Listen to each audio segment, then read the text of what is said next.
us pray.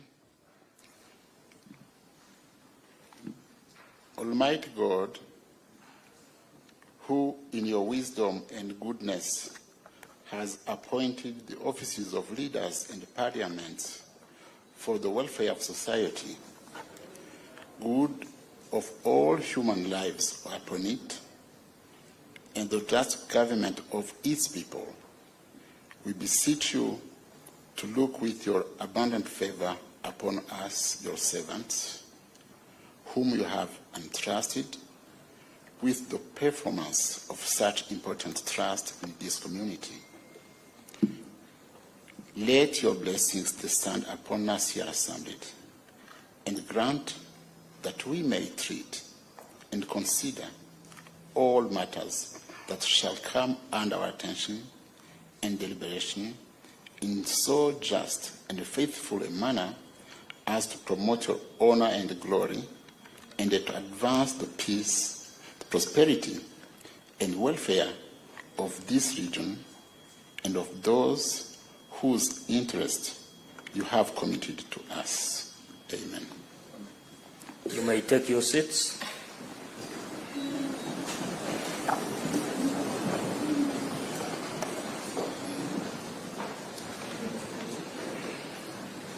We will move to order number 3. It's a procedural motion.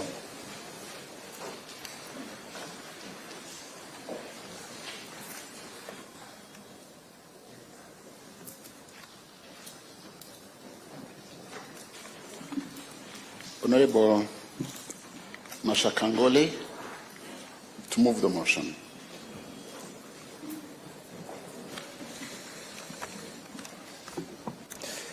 A resolution of the Assembly to hold sittings in the Republic of Kenya.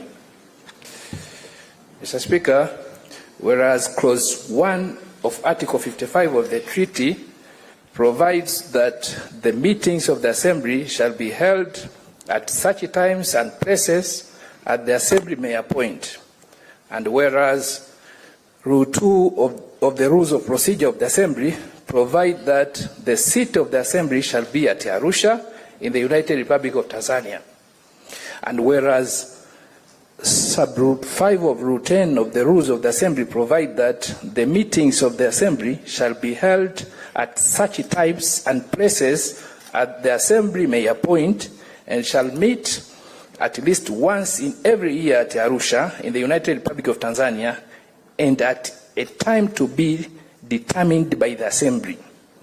Now, therefore, this Assembly do resolve as follows: that pursuant to the provisions of Sub-Rule 5 of the Rules, of Rule 10 of the Rules cited above, the Assembly shall hold its sittings in the Parliament of Kenya from the 3rd to 20th March 2024. Mr. Speaker, I beg to move. Thank you. Do you have seconders? The whole House is seconding. Thank you. Honorable members, I propose that Honorable Ngole Mashaka, have you justified your motion?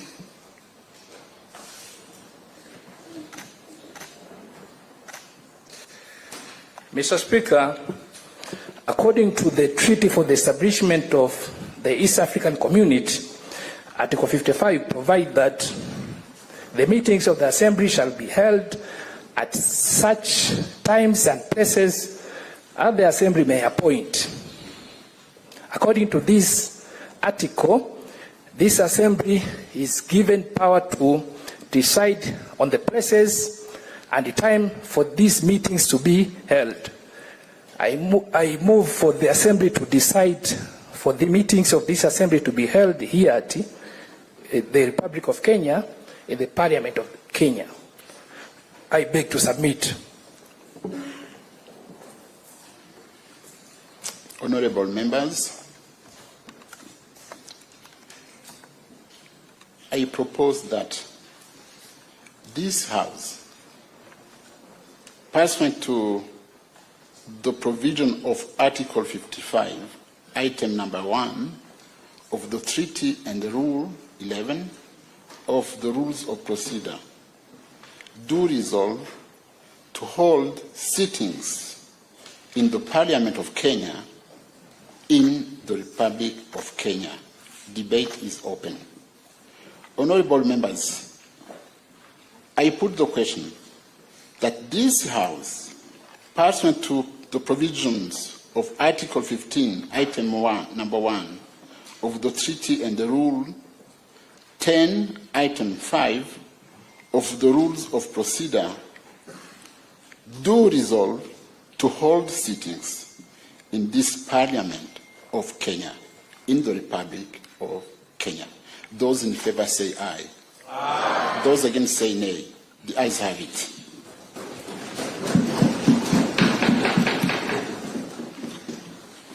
Item number 4 on the order paper, proclamation by the Speaker. Honorable members, amidst us today is His Excellency Dr. William Samoei Ruto, President of Republic of Kenya and member of the Summit of East African Community Heads of State. I also recognize the Right Honorable Dr. Moses Wetangula, Speaker of the National Assembly of the Republic of Kenya, and Right Honorable Amason Jeffa King, Speaker of the Senate of Kenya. I have, in accordance with the provisions of Article 54 of the treaty, invited His Excellency, the President, to address the Assembly. I now proceed to make the following proclamation to welcome His presence in the Assembly.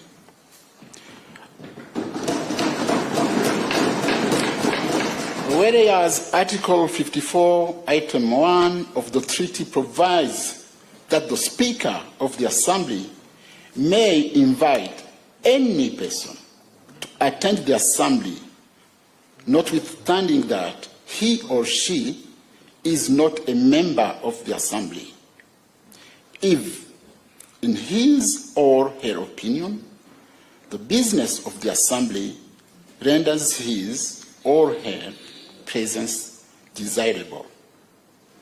And whereas, in the opinion of the Speaker, the attendance and presence in the Assembly of the President of the Republic of Kenya is desirable in accordance with business now before the Assembly.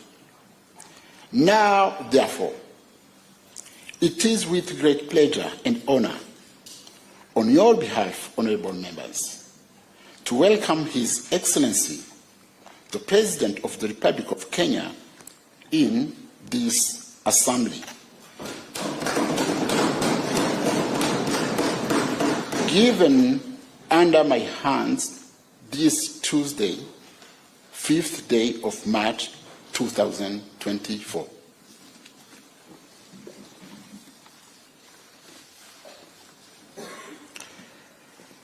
Order number 5, address by His Excellency, the President of the Republic of Kenya, starting with welcome remarks by Speaker Viala.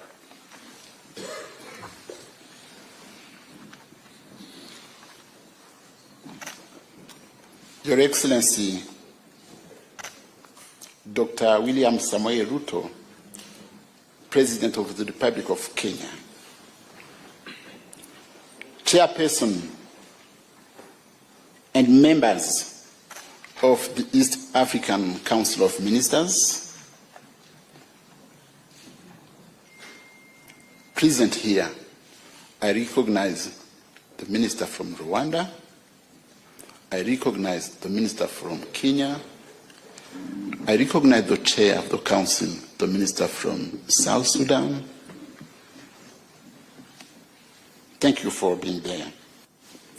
Secretary General of the East African Community, Cabinet Secretaries of the Republic of Kenya present, honorable members of the East African Legislative Assembly and the Parliament of Kenya, permanent secretaries and senior government officials in attendance, members of the diplomatic corps, distinguished guests, ladies and gentlemen. Your Excellency, our sittings in Nairobi will run from 4th to 20th March 2024 at the Parliament of Kenya. We are indeed honored to have you amidst us, even your busy schedule. I welcome you to this special sitting, and your presence here today exemplifies the deep commitment you hold to the East African community. Thank you. Thank you for positively responding to our invitation. Your Excellency, as you may know, the term of this Assembly, which is the 5th Assembly, commenced on 19th December 2022. On that occasion, we were joined for the very first time by our colleagues from the DRC. Very soon, we shall have members from Somalia. Allow me to thank the summit for the vision of an expanded EAC. With Somalia on board, the bloc now has 8 members. All in all, I have a very good team of MPs of the IALA of the 5th Assembly, and I'm particularly blessed that the Kenya sent to IALA a very seasoned, knowledgeable, and hard-working team.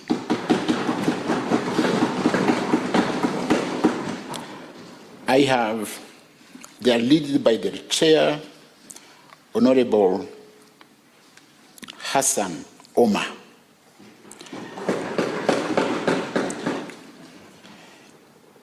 We have Honorable Zipporah Kerin, Honorable Kanini Kega, Honorable Suleiman Shabal, Honorable Kennedy Kalonzo, Honorable Falada Iman, Honorable Winnie Odinga, Honorable Maina Karobia, and Honorable David Sankok.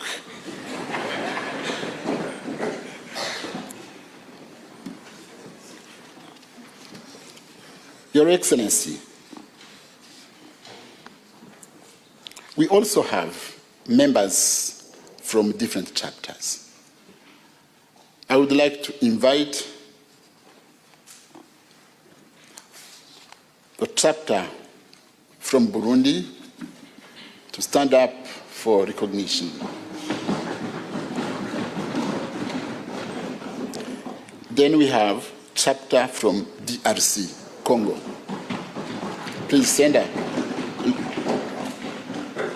Thank you. Then we have chapter, Rwanda chapter. Thank you. Then we have South Sudan chapter. They are very tall, eh? Then we have Tanzania.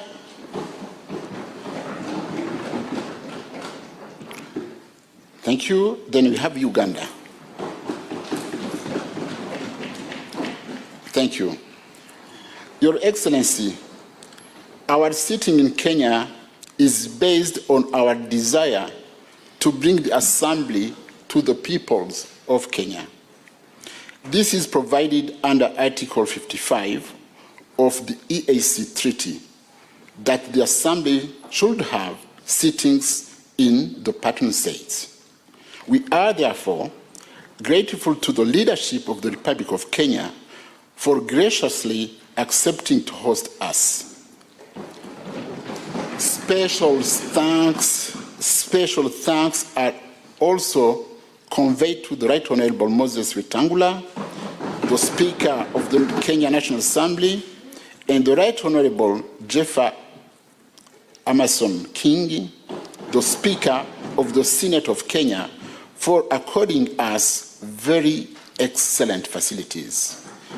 Your Excellency, our forefathers supported the idea of rotational sittings because it enhances the visibility of the East African community, it increases public awareness, participation of people in the integration process. It also serves as an opportunity to enhance cooperation with the national assemblies of the partner states in line with the requirements of Article 65 of the treaty. It also provides an opportunity for head of states to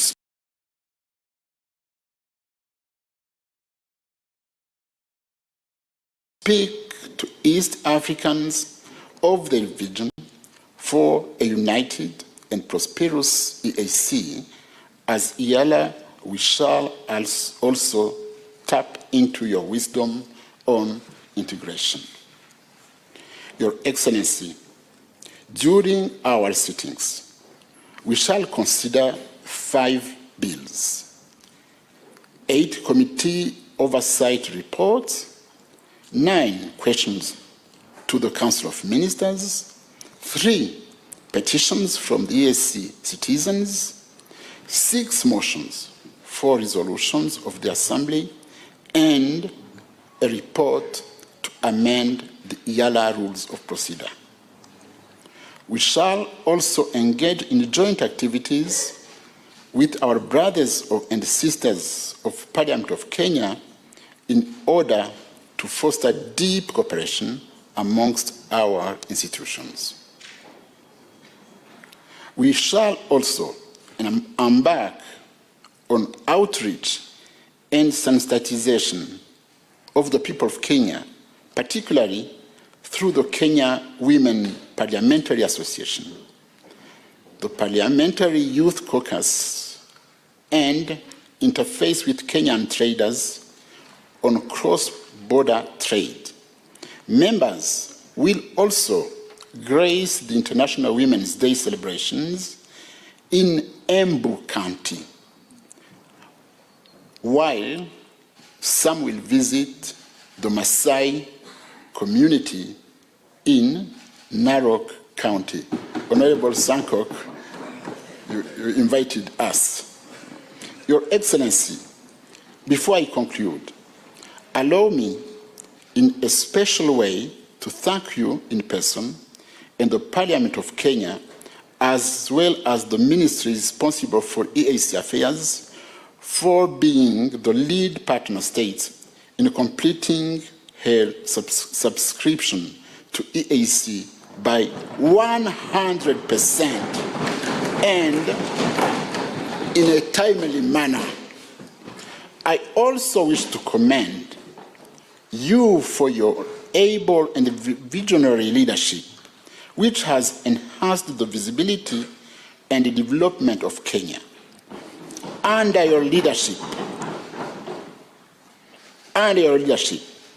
we note the positive and close working relations you have had with the leadership of both houses of Kenya Parliament and to us, and this explains the progress you have as a country. On matters of peace, security and unity, you have done very well by championing homegrown solutions to issues that affect our partner states and the region. For example, we all saw you recently with the Honorable Raila Odinga walking side by side with President Museveni,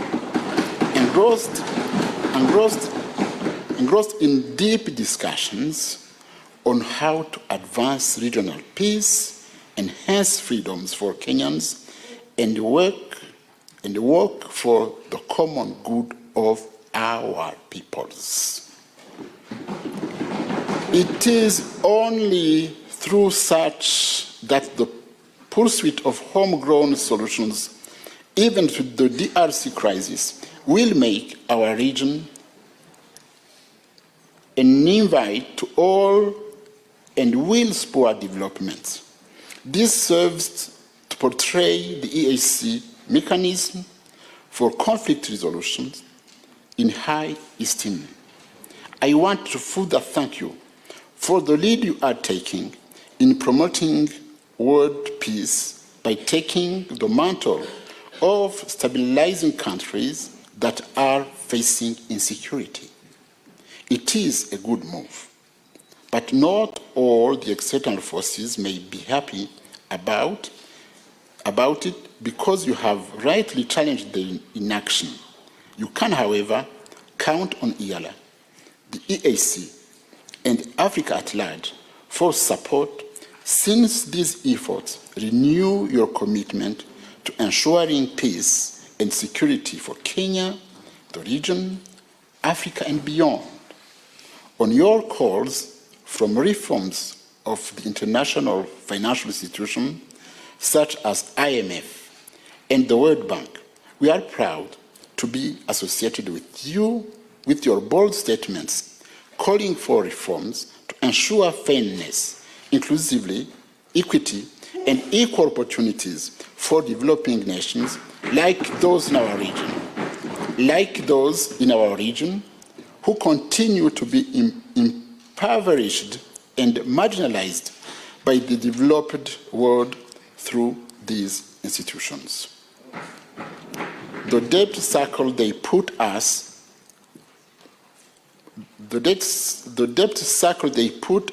in should end so that we can generate international resources to spur growth on local industries, infrastructure, and economically empower our citizens. We in EALA, we have already adopted resolutions on promoting use of local currencies instead of the US dollar to pay for services, resolution to promote local leather industries by banning unprocessed hides, among others. We also associate ourselves with your stand on reforming global action on climate change and the environment and the leadership you continue to give during global summits. As has been noted, in many quarters, your words of wisdom have often been inspirational. Having said that, and before I invite Your Excellency to address the Assembly, I invite my brother, the chairperson of the East African Community Council of Ministers, to make brief remarks. I thank you all for listening to me.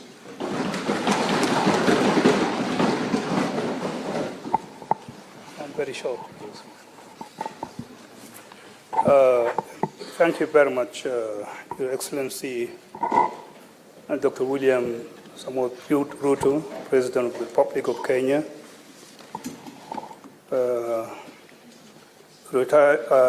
Right Honorable Joseph, Speaker of the East African Legislative Assembly, my colleagues, ministers, and members of the Council,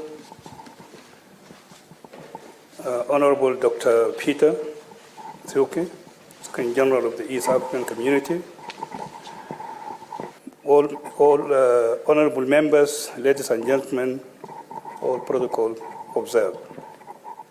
Your Excellency, let me start by joining the Right Honorable Speaker in welcoming Your Excellency to this special sitting of the Assembly and expressing the gratitude of the Council of Ministers to you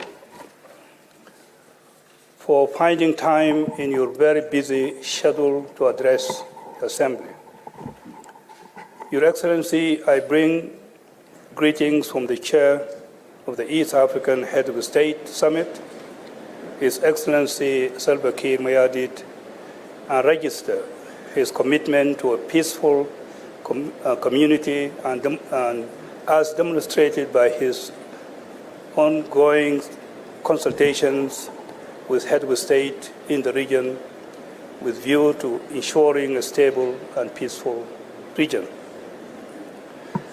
Your Excellency, allow me to also congratulate you, Your Excellency, on the new role of champion of institutional reform which the African Union head of state have entrusted you with. This is a testament to your strong promotion and unwavering advocacy for the African voice in regional and global matters. Regional peace and security and the effective and efficient functioning of organs and institutions set up to deepen and widen our African integration agenda. Your Excellency, this being the first time that the Fifth Assembly is holding its plenary session in Nairobi and in the Republic of Kenya, and also the first time since Your Excellency is addressing the Assembly, as a member of the Summit of East African Head of State, we are all keen to receive your guidance and wisdom on the direction and areas of focus for the community from your perspective. I'm pleased to inform you that in order to foster a unified economic landscape that benefits all partner states, the community continues to rely on the Assembly to enact regional laws that create a more conducive environment for increased trade and investment, through oversight to highlight any inconsistencies and gaps in the trade policies, legal and regulatory frameworks of the partner states, as we look towards the establishment of a functioning and efficient monetary union for the East African community. Furthermore, Your Excellency, I wish to confirm that the Secretary General has informed me that the Federal Republic of Somalia has formally deposited instruments of ratification with his office, and therefore the Federal Republic of Somalia is now a full member of the East African community. On this note, Your Excellency, I want to thank the Secretary General and his team for this good work done.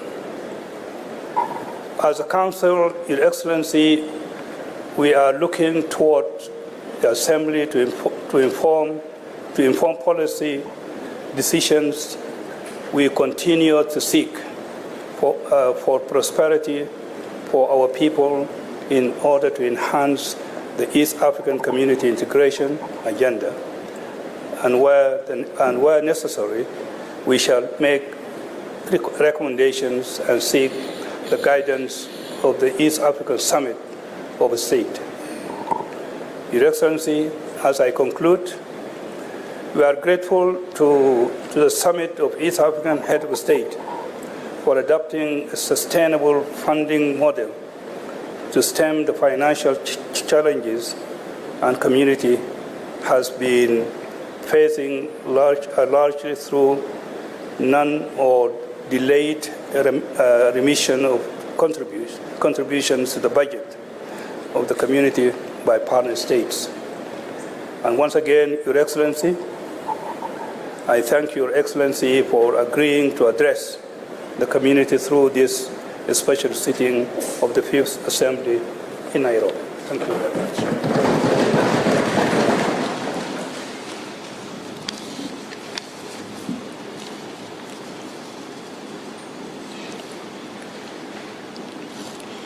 Your Excellency,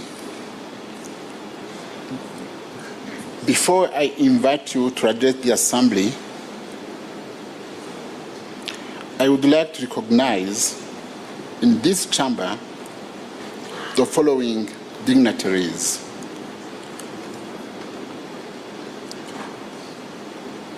We have the Honorable Musalia Mudavadi, the Prime Cabinet Secretary, Kenya. Please stand up for recognition. Thank you. We have the Honorable Salim Muria, Cabinet Secretary for Mining and Blue Economy. Please stand up for recognition. Thank you. We have Honorable Kato Ole Metito, State House Controller. Please stand up. Thank you. We have Mr. Abdi Dubat, Principal Secretary, State Development for East Africa Affairs. Please stand up. Thank you. Oh. And we have the members of diplomatic corps, and I have to recognize that among them, I have Honorable Martin Ngoga, who was the Speaker of IALA 4. Please stand up. Thank you. Thank you. He's my mentor somewhere. It's him who taught me how to behave. 7, we have the former members of IALA who are present here. Please stand up for recognition. Thank you for coming. Thank you again. And I have to recognize other senior state officials of the government of Kenya who would be present here. Thank you. And I have also to recognize the member of the 4th estate who are there. Please, you should recognize them. Thank you. Your Excellency, finally, it is with a great pleasure and honor that I all execute my humble duty to welcome you to address us. You are most welcomed, Your Excellency.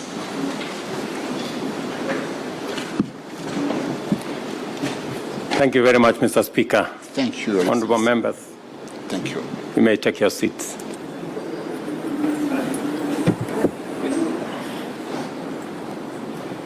This podium is a bit high or something. I don't know whether we can take it down a bit. Anyway, the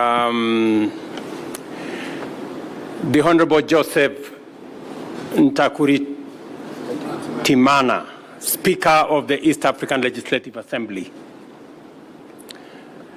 Honourable members, the Secretary General of the East African Community, members of the Diplomatic Corps, distinguished guests, ladies and gentlemen. Let me first take this opportunity on behalf of the government and people of Kenya to welcome honourable members from IALA to Nairobi, and it is my wish that you will enjoy deliberations in Nairobi and also have time to enjoy Kenya. Mr. Speaker,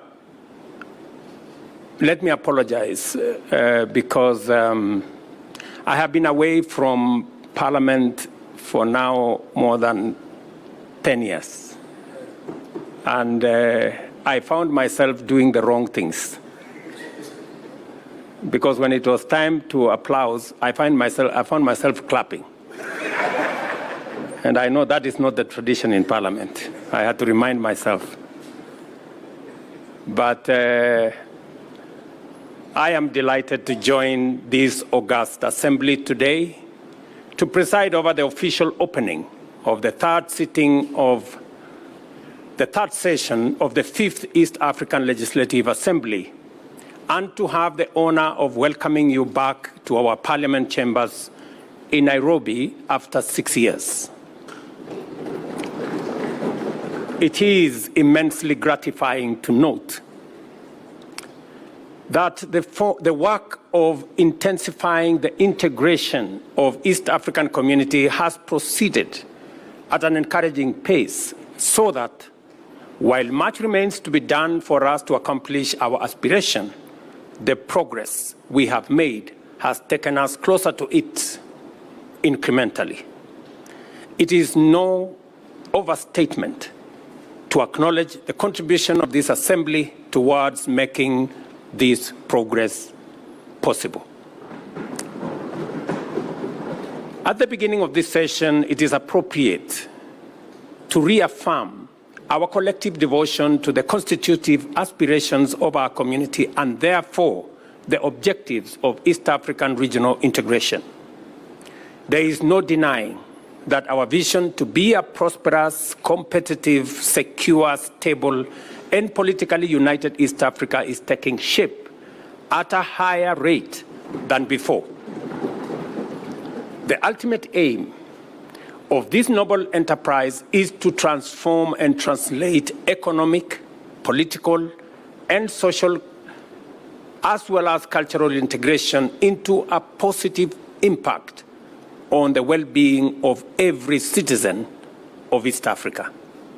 Our common agenda, therefore, is to set out optimal policies and strategies which unite us firmly in the singular pursuit of positive transformation in the political and economic, social and cultural, research and development, as well as technology and innovation, including defense and security, and also the legal and judicial sectors of our society. It is fair to say that much of our efforts cannot proceed, let alone succeed, without the loyal contribution and hard work of our community's legislative organs. This organ of IALA, as well as the respective parliaments. This Assembly accentuates the direct linkage between common regional and specific intra-member state policies by performing the vital and simultaneous functions of embedding regional integration agenda at the heart of domestic policymaking, while also ensuring that the EAC represents, articulates, and projects the interests of member states as well as the entire collectivity of our community. Our people's journey to a prosperous, competitive, secure, stable, and politically united East Africa entails the implementation of policies and establishment of institutions under the four well-known pillars of our integration, namely a customs union, a common market, monetary union, and a political federation. The instruments and frameworks needed to bring into operation our semi-autonomous institutions delineate our areas of cooperation and attend to the pillars of integration are promulgated under the exclusive mandate of this Assembly, which has demonstrated exemplary dedication to its legislative function, consensus deference to important lessons from the history of our regional integration efforts, and a vigilant commitment to deliver a robust architecture for the successful delivery of an ambitious program of action for our community. By dint of a consistent drive to implement our collective vision for integration, this Assembly has enabled us to overcome the shortcomings which rendered the first East Africa community so vulnerable that it ultimately collapsed, and to make significant progress on each pillar of integration, thereby making EAC a resilient, dynamic, progressive region on the threshold of historic transformation. Our customs union is on the move, with this Assembly creating legislative frameworks to establish a common external tariff, uniform customs rules and procedures, and common rules of origin. And I want to congratulate members here for being patriotic to EAC and making sure these instruments are in place.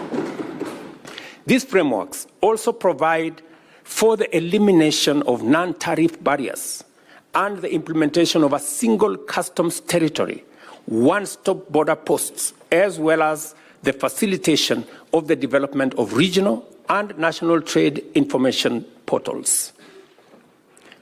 For example, in a couple of weeks, President Museveni and I will be launching the one-stop border post in Swam, a border between Kenya and Uganda, complete with a road connecting both countries that was sourced by funding that was collectively undertaken by the government of Kenya and the government of Uganda. Similarly, the Assembly has provided the framework to conclude the COMESA EAC SADC tripartite free trade area agreement. The signing of the agreement establishes the African Continental Free Trade Area also, and the adoption of the EAC e-commerce strategy.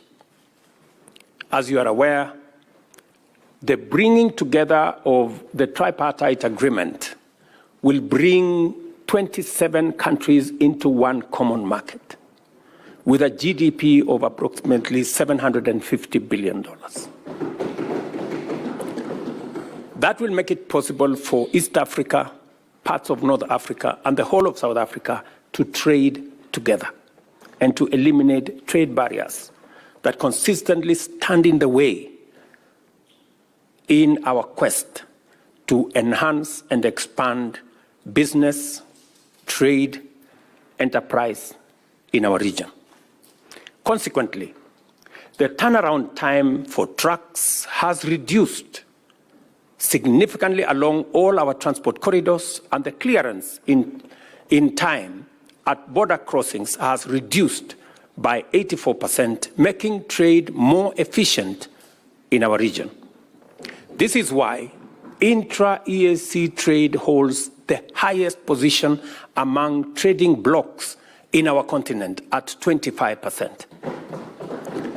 With a combined GDP of US dollars 350 billion, a population of approximately 350 million, and an expansive area of 5 million square kilometers, the EAC member states are an attractive investment destination. East African Community total trade in 2022 stood at US dollars 74 billion. The same year, Africa accounted for 44% and 25% of EAC's total exports and imports, respectively. This assembly, likewise, has enabled the community implement the Common Market Protocol, which guarantees free cross-border movement of persons, labor, services, and capital, as well as the right of establishment and residence through the use of standard identification systems, harmonized travel documents, mutual recognition of qualifications, and harmonized labor and social policy frameworks. The EAC e-passport is now internationally recognized, while several member states now permit citizens to travel using the national identity cards. Visa fees for cross-border movements have mostly been eliminated, and cross-border communities now enjoy free movement. Students can enroll and transfer with greater ease. Regional institutions now implement mutual recognition agreements for various professional qualifications. To actualize the East African Monetary Union by 2031, because that's our aspiration, this assembly must provide the necessary framework to anchor the full implementation of the customs union and common market protocols, especially through the establishment of vital organizations such as the Monetary Institute, Bureau of Statistics, financial services, as well as the surveillance and enforcement commissions. I know this is already in your radar, and it is our hope, as members of the summit, that you will discharge your responsibility of making sure these instruments are in place to facilitate the greater integration of our union. Additionally, the Assembly should facilitate the convergence of criteria for macroeconomic governance and provide for the harmonization of both fiscal and monetary policies. The fourth pillar of East African integration, the political federation, depends on effective cooperation in the fields of political affairs, regional peace and security, as well as defense cooperation. The transitional model for our federation is already in place in the form of the East African Political Confederation, under which we have been able to deploy the East African Community Regional Force, for example, to restore peace and security in Eastern DRC, while other achievements under the transitional model include the Chief Justice's Forum to strengthen the rule of law, enhance access to justice, and facilitate the evolution of a distinct East African jurisprudence. Similarly, the other platforms have been established to enable progressive engagement between national institutions through the exchange of information, skills, and capacity, and developing common regional standards in such diverse fields as good governance, election management, and human rights institutions, and institutions that govern anti-corruption. We now have in place protocols on defense, as well as peace and security, together with the EAC Mutual Defense Pact, the EAC Early Warning Mechanism, Protocol on Combating Illegal Drug Trafficking, and EAC Interreligious Council, and a framework for conducting public participation on the establishment of the political federation, which has already been concluded in Kenya, in Uganda, and in Burundi. And we already made a decision last year in Arusha that that process must be concluded in the other remaining states by June this year, so that we can have a way forward. And I want to tell you, when this exercise was conducted in Kenya, it received overwhelming endorsement by the people of Kenya.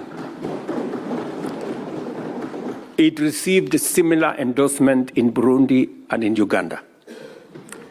I want to urge members of parliament who are here from our sister states of Tanzania, Rwanda, DRC, and South Sudan to assist the EAC Secretariat and the team that is mandated to carry out this exercise, that this exercise be concluded as we have asked from the Summit of the Heads of State by June, so that we can begin to make steps in the right direction. And if there is an institution that will assist us in actualizing the aspirations of East Africans, it is this parliament. There is no doubt that as a result of the progress made in entrenching our regional integration as a social, cultural, political, and economic reality, East Africa is emerging as the beacon of unity, stability, security, and progress, and the beating heart of Pan-African integration and the engine of the Africa Continental Free Trade Area, as well as the epicenter of Africa's move to position itself as the next frontier of global investment and industrial transformation. That is why, honorable members, we have grown tremendously from 3 founding partner states to 8 countries, connecting the Indian Ocean to the Atlantic, serving 350 million citizens and forging a major market. These achievements are chiefly due to the contribution, to a great extent, by the East African Legislative Assembly. The work that this assembly does matters to us as governments and matters to the people of East Africa. We must therefore remain focused on what is at stake, committed to complete the outstanding work, and determined to do our very best at all times when called upon to serve the people of our region. Peace, stability, and security must remain our foremost concern because they are the foundations that underlie all pursuit of growth, development, and prosperity. A peaceful, stable, and secure East Africa is a competitive and prosperous East Africa.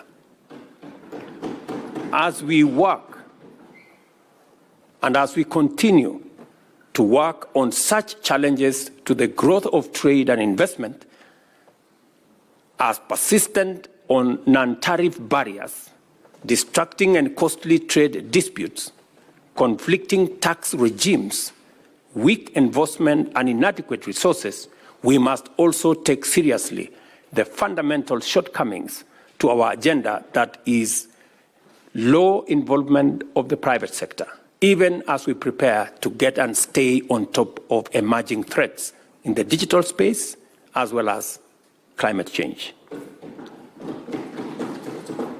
Now that we have adequately established that this assembly possesses what it takes to drive our vision of a prosperous, competitive, secure, stable, and politically united East Africa, I take this opportunity, honorable members, to pose a few issues to the honorable members gathered here.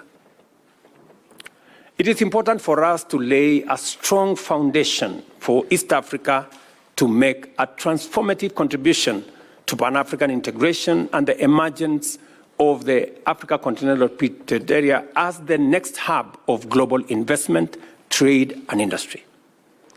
In order to do this, we have to complete the implementation of all the pillars of EAC integration urgently and equally critically align our integration agenda with a broader African transformational paradigm under the Africa we want. Secondly, we must provide a strong framework for achieving rapid leapfrogging and the development of sustainable competitive advantage in emerging high-tech fields, such as the digital economy in general, and artificial intelligence, automation, robotics, and machine learning in order to stay ahead of both threats and opportunities that will continue to unfold in a rapidly digitizing global economy. Thirdly, there is need to lend your support to the African Leaders Nairobi Declaration and call to action, which defines a strong and distinctly African contribution to the global discourse on humanity's foremost existential challenge by affirming the nexus between climate action and sustainable development and calling for increased investment in Africa to kickstart a green industrial revolution. Let me explain, because it is important. When we met in Nairobi last year, we made a deliberate decision that we were no longer going to be in the corner where we are seen as victims of climate change and where our big preoccupation is on complaining, finger-pointing, and doing what we've done for many years, that we are going to reposition our continent as a place of opportunity, great potential, and ready for investment.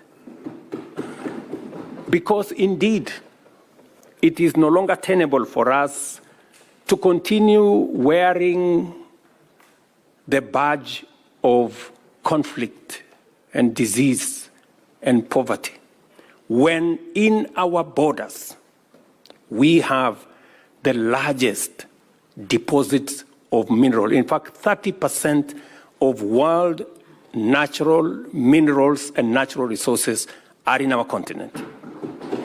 We have 60% of all renewable energy resources globally. We have 1.4 billion people market. In fact, by 2025, it is going to be the single largest market in the world. We have 2/3 of the world's uncultivated arable land that we can use for food security. Ladies and gentlemen, with those kind of resources, it is incorrect to classify our continent as a continent of conflict, poverty, and disease. In fact, as one Nigerian great philosopher said, that until the lion learned how to write their story, all stories glorified the hunter. So it is time for us to write our own story. And our own story is not about disease, it's not about conflict, it's not about poverty. It is about great potential that we have. It is about the opportunities that we have. It is about the investment that is awaiting, and position our continent as the only place where the next industrial revolution is going to happen. And therefore, it is important for you as legislators from EAC to appropriate this position so that together we can push a new narrative for our continent. To ameliorate the resource constraints which persistently hamper our progress, this assembly is called upon to reflect deeply on the range of opportunities and the various ways in which it can complement national and regional efforts to mobilize and allocate more resources for the regional integration agenda. And as you do that, you must have in sharp focus what we are doing in EAC and how we can complement what we are doing as a continent. In particular, I challenge you to apply your deliberative bandwidth to the forthcoming World Bank Group's International Development Association, IDA Summit. And let me explain what we are going to do in this summit. When we had this conversation last year, and our development partners realized that we were changing the narrative about our continent, and that we no longer wanted to be victims, we wanted to be part of the solution. They asked me to host the first IDA replenishment, what we are calling IDA 21 replenishment here in Nairobi, together with the World Bank. So we are going to host it on the 29th of April 2024.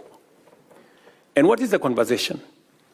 The conversation here is East Africa will, for the first time, have the opportunity to witness from a close quarter and contribute to the important deliberations of critical implementation of our growth agenda and development.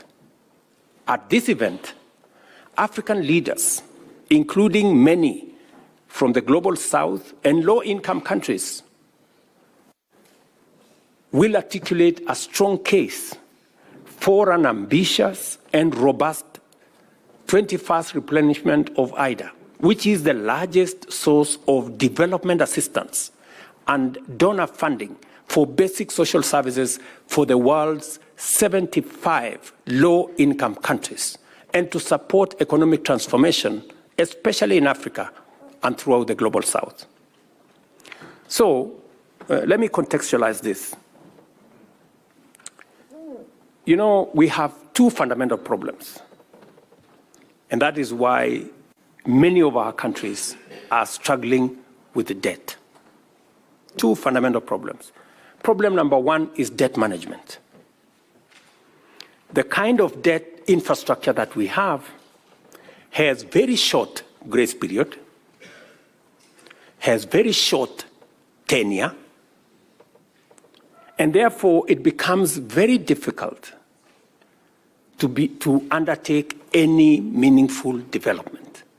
Our position is that we should increase the grace period for money borrowed for development, not 3 years, maybe 10 years. We should increase the tenure of debt for development resources, not 15 years, but maybe between 40 and 50 years. That way, when you mobilize resources for development, you have adequate time to be able to undertake that development without the constraints of having to repay this debt. That is number one. Number two, the other problem that we have in the whole of financing development is what we are calling responsible sovereign lending. What do we mean by that? We're saying it is no longer tenable for us to have this big animal called credit rating, where countries using arbitrary formula are rated here, and if you don't do certain things, you are taken down, and as you are taken down, you pay more interest. It is also, we need to have a conversation about credit rating agencies, and we need to have a conversation about risk assessment. Because there is perceived risk that becomes larger than real risk. And that perceived risk is pushed by certain quarters to make Africa uncompetitive. And that is the reason why, while others are accessing development resources at 1 or 2%, most African countries are accessing development resources in markets at between 10 and 15%. Explain to me, honorable members, if one set of countries are accessing development resources at 1, 2%, and another is accessing between 10 and 15%, is it realistically possible for us to grow at the same rate? No. This is the conversation we must have. You know? And we must remove this arbitrary unfairness. You know, this arbitrary unfairness from global financing. And that is why we are saying we must have a thorough conversation about the reform of multilateral development banks and the whole international financial architecture as a whole. When we started this debate a year ago, we looked like mad people. But I promise you, today, in every meeting, everybody has come to the conclusion that there is a problem with the architecture of international financing. And the conversation is no longer if. The conversation is when are we and how are we going to reform it. And that is why it is important for institutions like the East Africa Legislative Assembly to apply your mind to what kind of contribution are you going to make in this reform that is going to make our economies access development financing. It is the only way we can make meaning to our development. The last IDA replenishment, for example, in 2021 raised US dollars 91 billion, which was disbursed to eligible beneficiary countries over a period of 3 years. The Kenya Summit that we are holding in April aims to highlight to donors and other development partners critical priority target areas of development financing in Africa and in our region, make the case for a significantly higher level of financing in either 21 cycle, and support East African countries to effectively address development challenges and exploit the huge opportunities that we have in our region. This is the candid conversation we're going to have. And I am very confident that the fact that World Bank accepted that this was a necessary exercise confirms to us that somebody somewhere is listening to what we are saying. You know? And our position is, it is not going to be done until it is done. Yes. I have invited my fellow heads of state and government to participate in this highly important platform. Being confident of this Assembly's capacity to facilitate transformative interventions, I urge you, honorable members, to join this course and formulate your contributions to this endeavor with urgency. Give some imagination, put in it some ambition, so that together we can push an agenda that is going to support all our economies. I am highly obliged to you, Honorable Speaker, for inviting me to address this Assembly. I do not take your consideration for granted, and I believe we're going to have a discourse that is going to be beneficial for all our countries. I wish you all, honorable members, productive engagements, insightful debates, and fruitful deliberations as you usher in the third session of this Assembly. Feel at home while you are in Kenya. It's called magical Kenya, the home of all humankind. And I urge Honorable Omar Hassan, Chair of the Kenyan chapter of the Assembly, to use this session to introduce you to the warmth and hospitality of our country.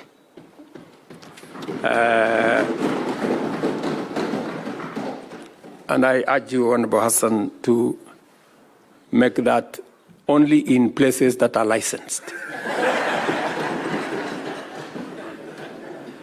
And in no other places. So, honorable members, I really wish you well while you are in Kenya. And maybe by conclusion, the Speaker did make reference to what we are doing as East Africa. To give you the impression of what East Africa is doing, and therefore you must be very proud people that East Africa, in our continent, is the most progressive community. Our trade, intra-trade between East African countries is the highest in the African continent. We are providing the leadership. And therefore, you occupy a very special place. And I want to urge you to continuously apply yourself to this huge responsibility. You are not only doing this for East African citizens, you are trailblazing for the continent of Africa. So continue with diligence, but also a pace to make sure that you help us move the continent together.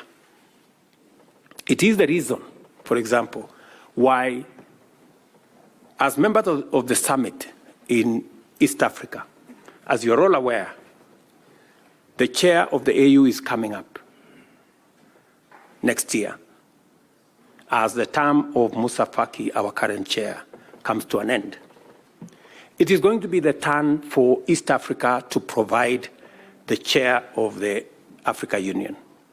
We have sat down in the spirit of the East African community. We have consulted as heads of state from the East African community together, and we have agreed to sponsor one candidate as East Africans. As East Africans. Because that is the strength of our community, that we can do things together, and we can consult amongst one another. So it speaks to the spirit of the leadership that is being provided by our region. Ladies and gentlemen, I want to thank you very much. May God bless you. May God bless Kenya. May God bless East Africa. And thank you very much for listening to me. Asanteni sana.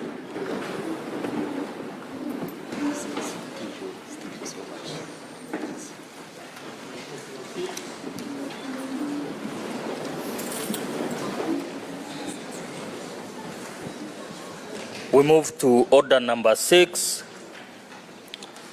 vote of thanks. Thank you, Your Excellency, Mr. President, for your great speech, statesman. We have learned, and as members of East African community, we'll have to implement many of your guidances. Now it's time for Honorable Paul Mwasa Musamali to move a vote of thanks. Honorable members, we shall have the opportunity to debate this great speech, this presidential speech, and we will do it when it will still be fresh in our memories. It will be done tomorrow morning, the whole day. From morning till the end, we'll be debating this great speech. So, Honorable Musamali, you have the floor.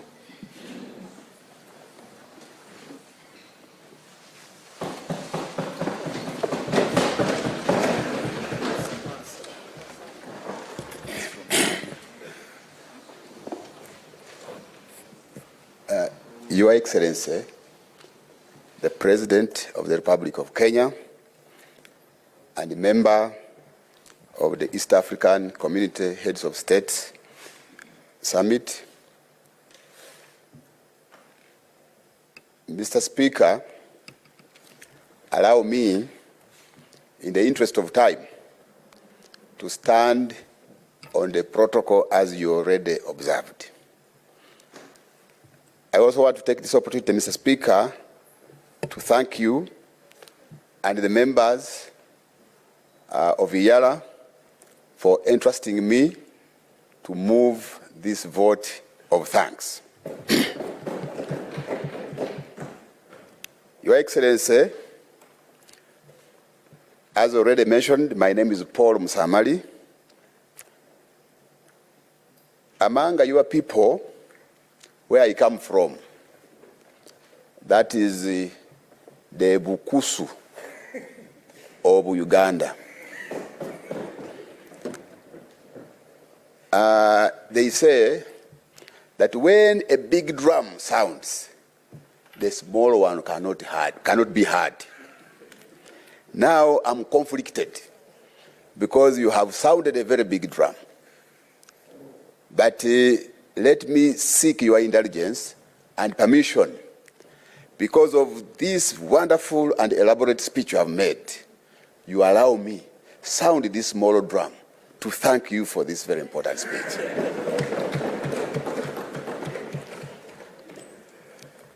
Your Excellency, I want to take this opportunity again, on behalf of IALA members, to congratulate you upon your election to that office of President of Kenya. Because this is the first time we are meeting since you are elected, Your Excellency. I also want to take this opportunity, Your Excellency, to thank you for the work you have been doing in the service of the people of Kenya. and the people of East Africa. We also want to take this opportunity, Your Excellency, to thank you for the statesmanship you have demonstrated in the service of the people of Kenya and in the service of the people of East Africa and the humanity at large. Your Excellency, it was already mentioned by the Right Honourable Speaker, we are very happy when we see you having or taking on efforts to ensure the unity of the people of Uganda, of Kenya, and the people of East Africa, and Africa in general, Your Excellency. We were happy, in particular, when we saw you with President Yoweri Museveni and the Right Honourable Raila Odinga in Uganda. Incidentally, you were all armed with sticks. But you did not harm each other. And among cattle keepers, because I saw cattle behind you in the background, the sticks are basically used to ward off the wild animals, to defend those very animals. So we are happy that you are working very closely with the President of Uganda, with your other colleagues, heads of states of East Africa, but above all, even with the Right Honourable Raila Odinga. I'm sure that we are going to see bigger things come. We thank you, Your Excellency, for the speech you have delivered to this House. From what you have delivered, Your Excellency, I made some few notes, but I have come to understand that the integration of the East African community in particular and Africa in general is not a matter of luxury, but a matter of necessity. Because this is about our lives as the East African people and as the African people. As you may all be aware, honorable members and the public, Africa, just like the President has put it, we have been victims of circumstances, and some of the things were not the ones responsible. You are all aware, the African people were traded as slaves.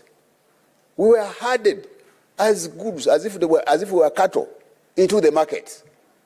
They were calling them slave markets. Time came when the African people, we were divided. And that's why you see me, I'm the other side, and then the Right Honourable Wetangula is this side. We were divided as if they were dividing a loaf of bread. We were not responsible for that. Again, as we fought, because colonialism was physical, these colonialists withdrew. But as you are aware, they have come back in the form of neo-colonialism. In fact, this time, they are now controlling us both physically and virtually. They are there smartly, they are now controlling us. Your Excellency, that is a serious threat to the African people, and it is therefore our responsibility for those of us in the leadership of Africa to ensure that we insulate Africa against these disruptive forces, Your Excellency. You have just given a number of examples, but let me just bring out two. The very last points you mentioned about debt management and responsible sovereign lending, right, Your Excellency. These are part of the disruptive forces. It is therefore our responsibility either to stand up, to be counted, or we again be hardened like they did before. Your Excellency, I have 3 points here which I want to bring to your attention. That for us to achieve our integration agenda, in fact, our mission and vision rotates around deepening cooperation and widening, deepening integration and widening cooperation. But it will take us to sacrifice if we are to achieve our integration agenda. Your Excellency, I want to bring to your attention 3 issues in as far as the integration agenda of East Africa is concerned. And you have talked about them. But while you are addressing us, you again gave us an assignment that can someone summarize what you have said? The blood started flowing very fast from my head to the toes because I had been asked to move a vote of thanks. I said, now, am I not going to have a retake in this assignment? But let me put it right, Your Excellency. In East Africa, so far as noted, we have made tremendous achievements.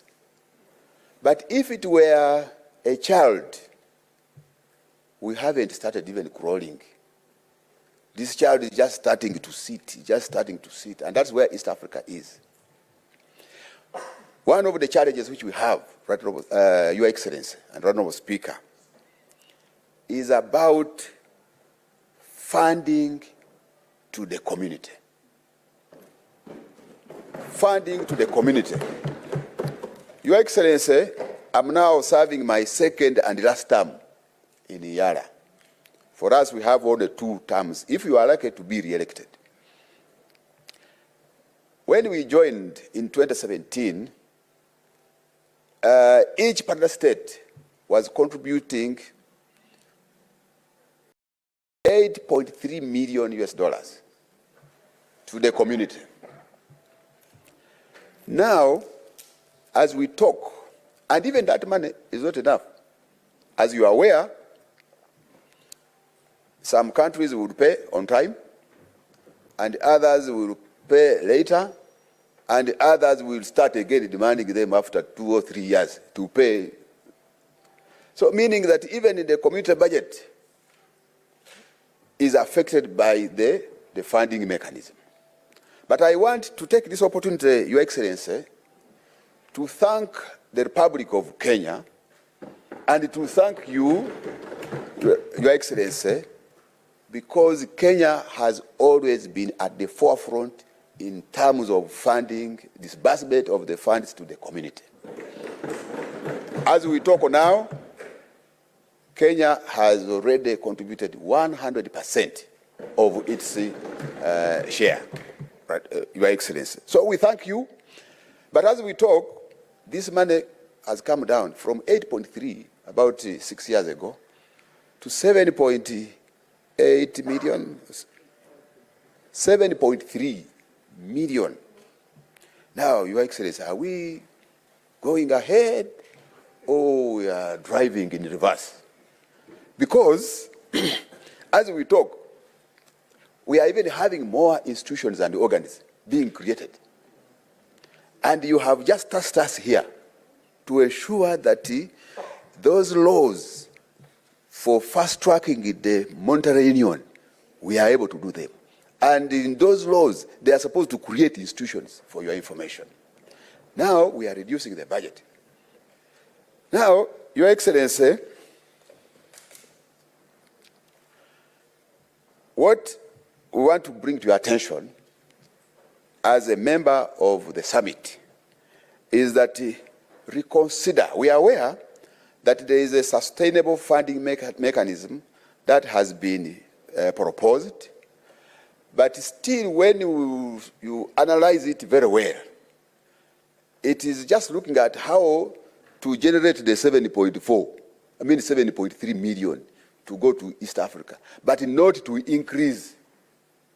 So we are requesting that you reconsider this position to increase funding to the community, such that you are able to be facilitated, the organs and institutions are able to be facilitated well to promote the integration agenda, Your Excellency. So we request that you escalate this to your colleagues, and we are sure if you prioritize East Africa, you have just told us we shall have an expanded market, and where there's market, there will be production, and where there's production, there will be investment, and therefore employment. All these hustlers of yours, where you also belong, will be absorbed, Your Excellency. So we request that you prioritize East Africa, Your Excellency. Number two, I told you that we have three. One is about funding. Number two, this one is even yours. You are a champion of reforms. You have championed reforms. You are championing reforms at the UN, at the African Union, at the World Bank. Now, to mention it, but what? A few. Now, what happens to East Africa? Your Excellency, we are requesting that you champion reforms also in EAC. And those ones will entail, one, we are aware that there is a consideration of the making of the Confederation Constitution. But that one is going to take time. You have even just appealed to colleagues, South Sudan and elsewhere, to ensure that they go and mobilize the population and governments to participate in their proposals. So it may take time. So we are proposing that there are a number of amendments which have been prepared, and others are coming to the treaty. So as we work on the Confederation Constitution, let us amend the treaty to enable us work where we have not been able to work well. IALA is not autonomous, Your Excellency. We are requesting that make IALA autonomous, such that we are able to have the power and the ability to bite. We are supposed to oversight the institutions and the organs of the community. But these are the very ones who are facilitating us, who are deciding where to go and when. So we end up becoming toothless. I don't know, someone can conclude it. But ideally, we are almost becoming toothless dogs, because we can only maybe bark, but biting becomes a very big problem. Your Excellency, the same applies to the East African Court of Justice. It is also not autonomous. We are operating, and to make matters worse, they have even put us in the same building. The IALA Court and the EAC Secretariat, which is the cabinet, we are there together. Now, every time you want to oversight the Secretary General, you collide with him in the corridor. And then he says, what is happening? Mheshimiwa, is everything okay? So, we need your support, Your Excellency. Some of the things, Your Excellency, we need to fast track them. We have achieved some level at Customs Union. We have also achieved at some level in the Common Market Protocol. IALA, for your information, Your Excellency, we passed almost all the laws responsible for the implementation of operationalization of the Monetary Union Protocol. However, some of the bills were returned for reconsideration. For us, we are ready to work on that. In fact, for your information, Your Excellency, I'm sure using your intelligence, you may have got it. There is a WhatsApp hoax going around that saying that the East Africa, that we have introduced a single currency. And you know what, Your Excellency? The population outside there, they are very excited for your information. Out of a hoax. That you people, is it true we are now going to start using a single currency? So now some of these things we need to fast track them, Your Excellency. Bernard Shaw remarked and said, progress is impossible without change. And those who cannot change their minds cannot change anything. So let us work on changing those things which look like they cannot be changed. And you have demonstrated that you are a champion of change. Your Excellency, for your information, when they were counting votes and tallying them to be announced, myself and my wife, we didn't sleep. We were following it keenly. And when they announced you as the winner, Your Excellency, we celebrated. I don't want to say what followed next, but we celebrated. So we have been admiring you. We are your supporters, even when we are across. If we had the opportunity to come and vote, we would have done it. But we are happy that you won, and you are championing reforms and change. Be part of East Africa. You are already there, but ongeza moto. Lastly, it's about human resource in EAC. Your Excellency, in each and every organization, the human resource is the most important thing in any organization.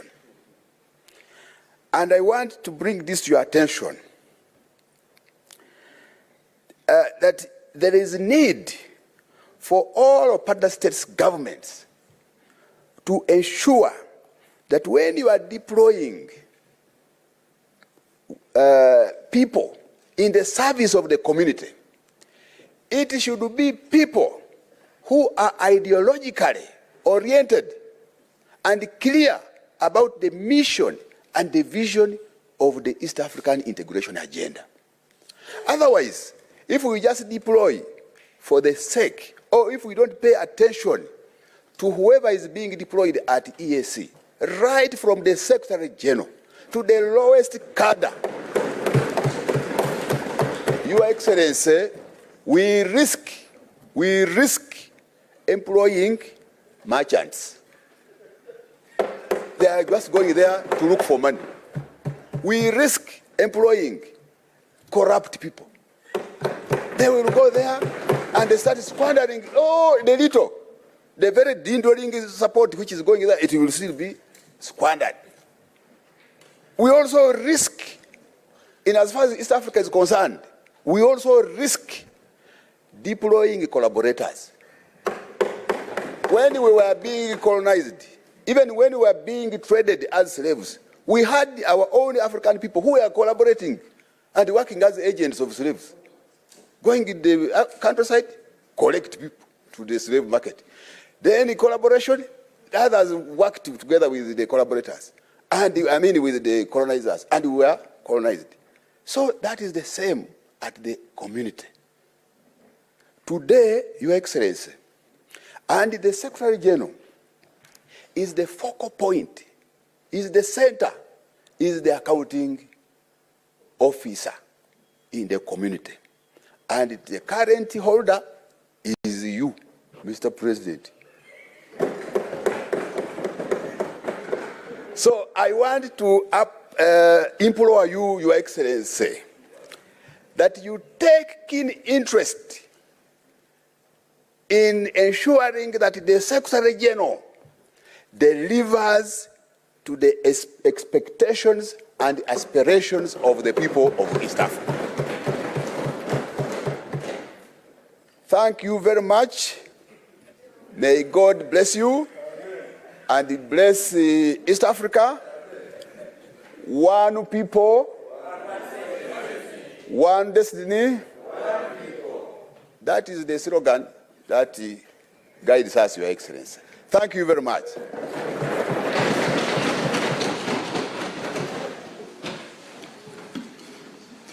This is Honorable Musamali.